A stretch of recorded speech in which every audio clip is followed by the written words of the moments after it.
প্রেমের প্রস্তাব প্রত্যাখ্যান করায় বাসন্তীতে নার্সকে কোপ, সিভিক ভলান্টিয়ারের বিরুদ্ধে হামলার অভিযোগ সামনে আসছে এবং সূত্রের যা খবর পাওয়া যাচ্ছে যে অভিযোগকারী বারাণসীর একটি বেসরকারি হাসপাতালে কাজ করেন। ছুটিতে বাড়ি ফিরছিলেন ওই নার্স এবং রাস্তায় দা নিয়ে হামলা চালানো হয় বলে অভিযোগ। ঠিক কি হয়েছে আরো বিস্তারিত আমরা জানবো। আমাদের প্রতিনিধি সুকান্ত মুখোপাধ্যায় রয়েছেন টেলিফোন লাইনে। সুকান্ত, দেখো, ক্যানিং এর এই ঘটনা আজকে আমঝাড়া গ্রামে এই ঘটনাটি ঘটেছে, যেটা পুলিশ সূত্রে জানা গেছে যে বিশ্বজিৎ খা, যিনি বাসন্তী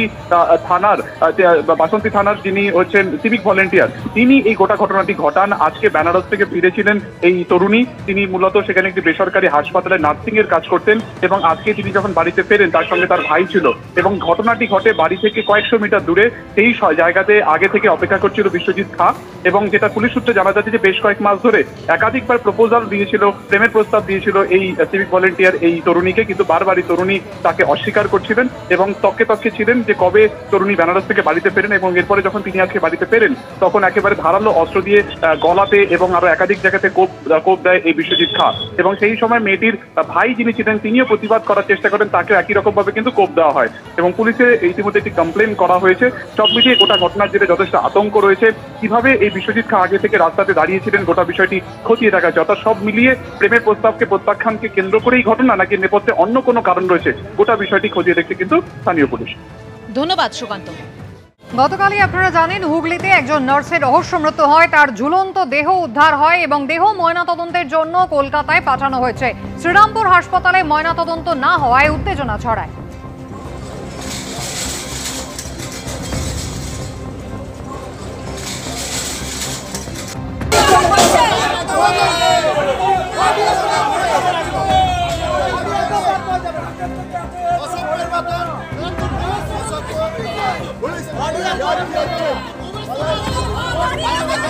গতকালই তার ঝুলন্ত দেহ উদ্ধার হয়েছিল হুগলিতে সিঙ্গুরে। তিনি একটি নার্সিং হোমে কর্মরত ছিলেন, সবেমাত্র 3 দিন কাজে যোগ দিয়েছিলেন এবং তারপরই তার ঝুলন্ত মৃতদেহ উদ্ধার হয়। তার দেহ শ্রীরামপুর হাসপাতালে ময়নাতদন্ত করা যায়নি এবং তা কলকাতায় ময়নাতদন্তের জন্য পাঠানো হয় এবং তাতেই বিরোধীরা তারা প্রতিবাদ করতে থাকে, বিক্ষোভ দেখাতে থাকে।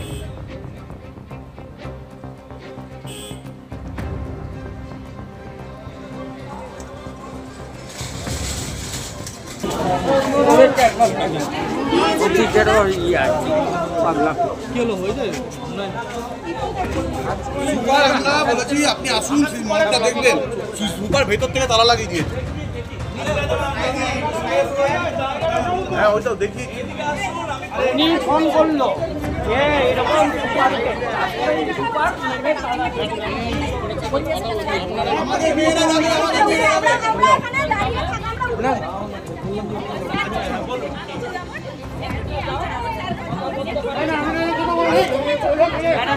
সোমনাথ মিত্র আমাদের প্রতিনিধি রয়েছেন আমাদের সঙ্গে এই মুহূর্তে টেলিফোন লাইনে। সোমনাথ, শ্রীরামপুর হাসপাতালে কেন ময়না তদন্ত করা গেল না?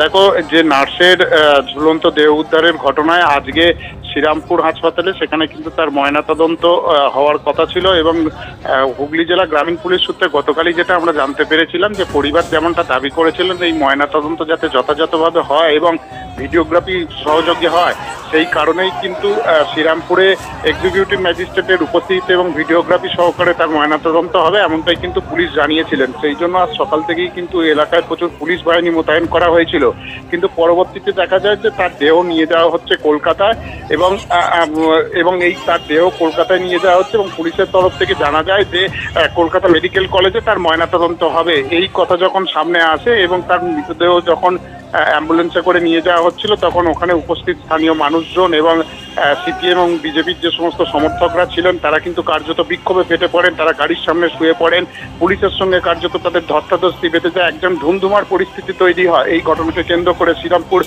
হাসপাতাল চত্বর এলাকায় পুলিশের তরফ থেকে যেটা জানা যাচ্ছে যে এই যে পরিবার পক্ষ থেকে বারবার দাবি করা হয়েছিল যে এই যে নার্সের মৃত্যু, তার মৃত্যুর ময়নাতদন্ত যাতে খুব ভালোভাবে হয় সেই দাবি জানানো হয়েছিল এবং সেই দাবি মতোই যাতে এই নার্সের ময়না তদন্ত আধুনিক চিকিৎসা ব্যবস্থা এবং উন্নত প্রযুক্তির সাহায্যে এবং ভিডিওগ্রাফির সাহায্যে করা যায়।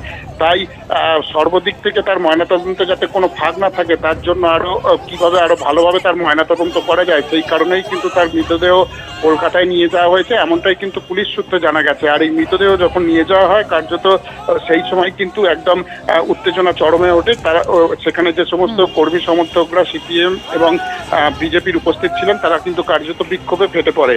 এবং আরেকটা বিষয় তোমায় বলে রাখি, এই যে ঘটনা, এই ঘটনায় কিন্তু মৃতের যে পরিবারের পক্ষ থেকে সিঙ্গুর থানায় একটি লিখিত অভিযোগ করা হয়েছে এবং এই অভিযোগের ভিত্তিতে কিন্তু পুলিশ দুজনকে গ্রেপ্তার করেছে, তেমনটা কিন্তু পুলিশ সূত্রে জানা যাচ্ছে।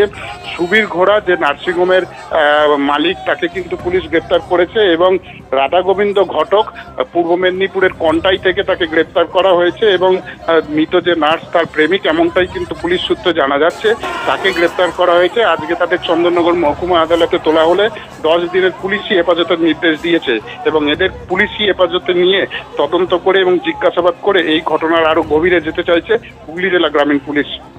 সোমনাথ, ধন্যবাদ। সুস্মিতা।